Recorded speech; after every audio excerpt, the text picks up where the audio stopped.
Welcome to our latest Swampcast. We are here at the Swamp on the football field where Florida just put a hammering on Louisiana State University, just the way I called it, Robbie. Yeah, didn't see this coming. I predicted a Florida win, but not the way this one, the magnitude of this thing. It was pretty incredible. I got to give a shout out to the offensive line.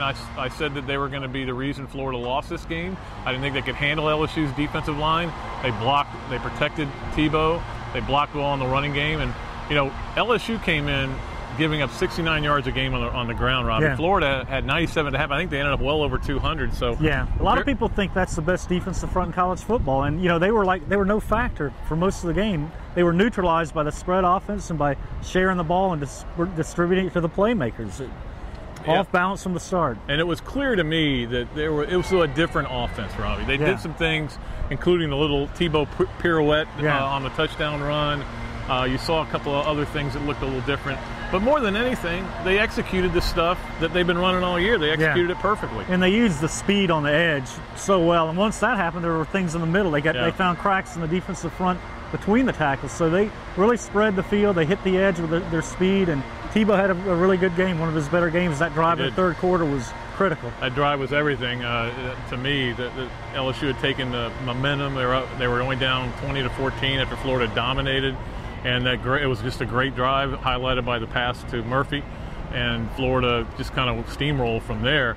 The only thing that went wrong in the second half was Spike's punt. That wasn't a very good punt, was it? Urban Meyer said he shanked it. Yeah, he did. It didn't get too high up, apparently. No, but you know, you got to give Florida credit for they heard a lot of negativity and they fed off of it. And you know, I wrote this in my column, Robbie. Coming in on the Gator Walk, this was not the usual high five and Gator team. They were very focused. Tebow wasn't even looking up at anybody except his mom. And when he got right up here to the top of the thing, he just let out this scream. They were ready to play. There's no question about it. They wanted to get physical and really get after it. And they took it to LSU. They had them off balance from the start of the game. When LSU got back in the game, they came up with a big drive in the third quarter, and they were playing on their heels the rest of the night. Who would have thought, though, at this point we would be talking about Florida's best tailback being Jeff Demps? I know. I mean, amazing. I didn't see that coming, but 2 straight games over 100 yards. And it's not just the speed. Everybody wants to talk about the speed, but he made some tough runs, and he reminds me of Percy a little bit when he makes those cuts at full speed. Yeah, he's going in that one run in the fourth quarter there when the game was kind of over, when he came down here. He made a move in the middle of the line of scrimmage. It was just phenomenal, and he's got a lot of talent, a lot of speed. This kid is going to be fun to watch. He is going to be fun to watch, and of course Florida got the 2 touchdowns early. The first one, a little bit of luck there. The ball gets deflected up in the air. Percy Harvin, once he got it in the open field, you knew it was over. So but they went down the field and they stretched the field right away, and that was a good signal to LSU that we're going to take our chances down the field. They, picked good times to do it, and they were successful with it. Yeah, the thing is about Florida is today you saw what that speed that Urban's always talked about can do, but you also saw physicality. I mean, Charles Scott comes in here, SEC's leading rusher. He ended up with, I think, 35 yards on 12 carries, which is nothing. And some of that was in the fourth quarter. So his longest run was 18, the last play of the game. Early in the game, they went to him. They tried to establish the run. Florida wasn't buying into it. They stuffed him. They took him out of the equation, and that was the first thing they had to do on defense. They did it.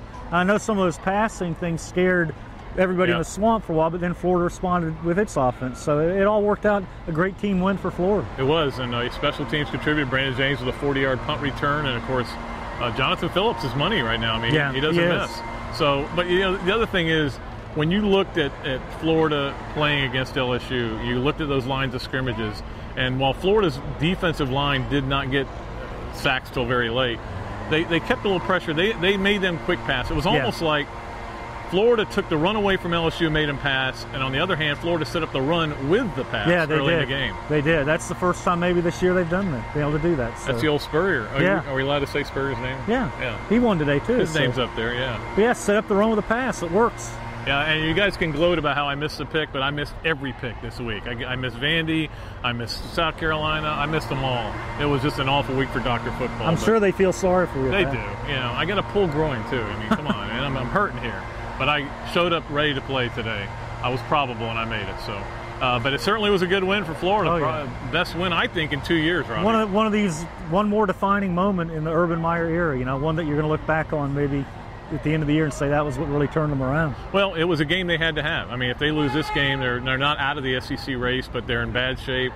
They're out of the national championship picture, and they've lost 2 in a row at home. So you got to give the coaches, and I especially say the coaches, a lot of credit. Took a lot of heat in the last couple of weeks, but they put a great game plan together. Both sides of the ball. Both sides of the ball. Charlie Strong did a great job. And you got to get the players. They're the ones who went out and executed and got it done.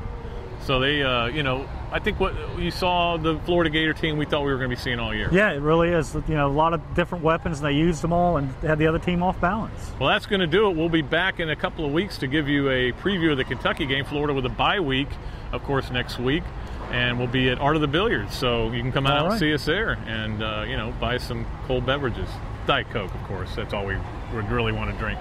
But hopefully we'll see you out there. Until next time, Robbie, Andrew, Pat Dooley. He got it right. I got it wrong. Florida Gators got it right. We'll see you next time. Until then, so long from the Swamp.